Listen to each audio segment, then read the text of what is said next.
Hello, so in this video we are going to look at the Cascode Differential Amplifiers. Okay, so previously we've learned that if in an attempt to know the intrinsic gain of a common emitter stage amplifier, we place an ideal current source here, then the voltage gain, if this is V in, then V out is going to be V in times the intrinsic gain of the device. So let me call this Q1, do GM1 RO. Alright, and the gain is going to be minus, so the minus 180 phase shift. So minus GM1 small letter RO. Okay, so similarly, if I had a differential amplifier and I placed an ideal current source here,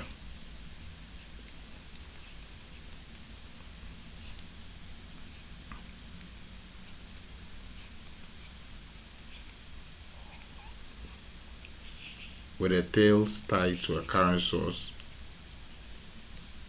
then we learned from the previous video that the gain of the differential gain is equal to the half circuit gain.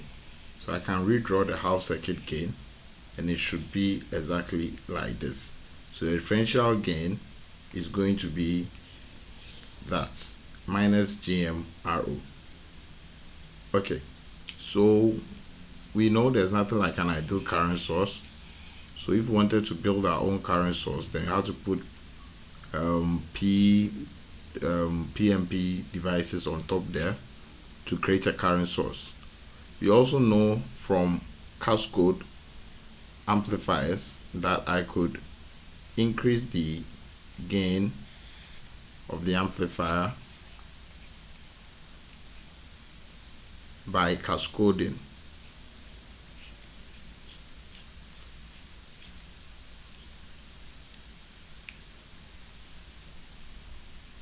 So if the voltage input is here, then I'll tie this to a current source.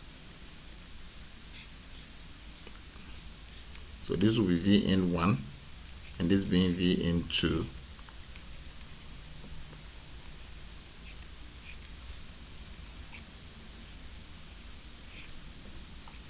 Okay, and the voltage gain or the differential gain is going to be the same as the half circuit gain. So we've already done this, so I would not waste so much time in finding the differential gain.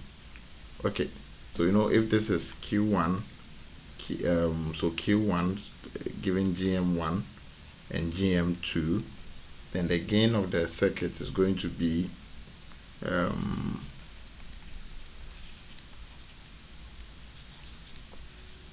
okay, so you are taking half circuit and the transconductance of the whole thing is going to be the transconductance of the device with the signal, input signal. So that's going to be GM2, and the output impedance, you look at the device that is, so if you first find out the device that is cascoding and the device that is acting as a degenerator. So the one connected to the emitter is doing the degeneration. So finding the output impedance is very simple. Just do 1 plus the intrinsic gain of the cascode device, which is Q1. So GM1 RO 1 all times this factor here, which is now going to turn into RO2. Now in parallel, so for a BJT, you need to parallel the input impedance, which is R pi 1 here. So in parallel with R pi 1, all plus whatever is here. So if you're not sure about this, you can go back and watch the Cascode video and you should be familiar with this one. So it's pretty much easy to write, even though it might look a little bit complex at first glance. Okay, so this will be the differential gain, which is exactly the same as the half circuit gain. Okay, so hopefully I didn't make any mistake in this. All right. Okay, so we are going to look at another circuit, and we have R1 here. Okay, so sometimes R1 could be a parasitic resistor. So parasitic resistance. So usually in electronics, parasitic resistance are resistance which are not meant to be there, but they happen to be there due to some soldering or something. In soldering or in fabrication, there could be a lead that gives a resistance which is not meant to be there. So electrically it can be modeled, and equivalently can put a resistor to represent that. So assuming we wanted to solve or find the differential gain of this device, knowing that GM, so ideally the signal is applied to Q2 and Q1, but we also spoke about symmetry. So in what we want to do, we try to make Q this side the same as that side. So Q1 should be the same as Q2. That means we expect ideally the transconductance of the two devices to be the same. So any of them could be used. So all you need to do is redraw this as a half circuit and solve it. And in so doing, you are also going to assume that this RP is divided into 2 for each half circuit. So you have one, that will be Q7. Then you have R in parallel with this, also connected to ground. So that is RP over 2.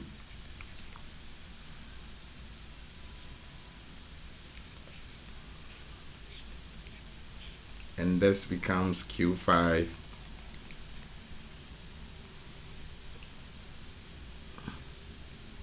So these are PMP devices acting as current sources.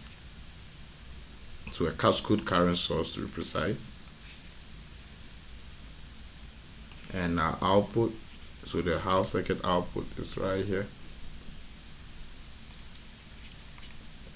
Then we have our cascode amplifier. So Q3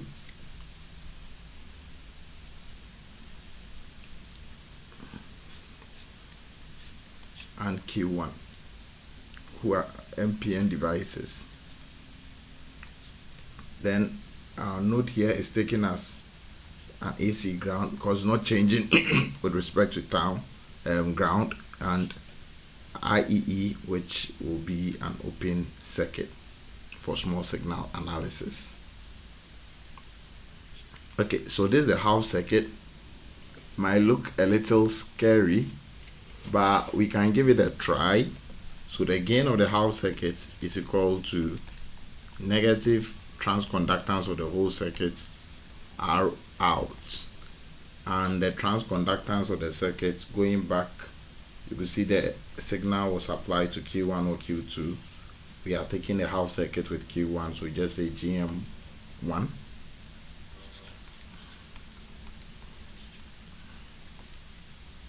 Okay, so we find R out, and R out is going to be all this, because if there's any current coming in, it will see this side and also that side to be in parallel. So all that in parallel with all this. Okay, and that shouldn't be too difficult to do. So we'll just give it a try here. So I'll call this R up and I'll call this R down. Okay, so for R up, what do we have? We have, so we first need to find out which device is cascoding which device. So Q5 is cascoding and Q7 is degenerating because it's connected to the emitter. So don't take it as top and down. For the PMP, the emitter is above. Sorry about that. Okay. So for the PMP, the emitter is above, so the device above is doing the degeneration. So you are going to go through the steps as we did. 1 plus GMR5, GM5RO5, that's the intrinsic gain of the cascoding device, times what is here. Now this is interesting. We are going to have RO, so this will now be RO7. You should look at the Cascode video if you've not really seen that, because I'm brushing over this, assuming you've all already seen that. Okay, in parallel with this RP/2, all in parallel with R5, the input. So you see, we already have the R5 pi in parallel with the device that is degenerated. Okay.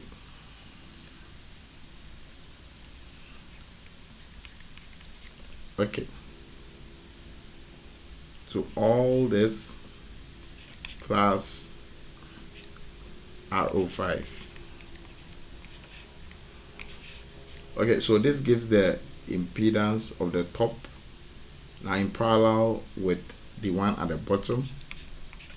So you're going to do that, and that becomes the transconductance of the cascode device, which is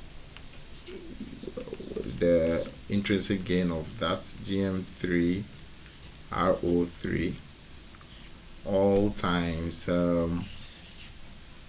okay, so what do we have here? We just have, I think that was originally Q1 to RO1, once again in parallel with the input impedance of this device.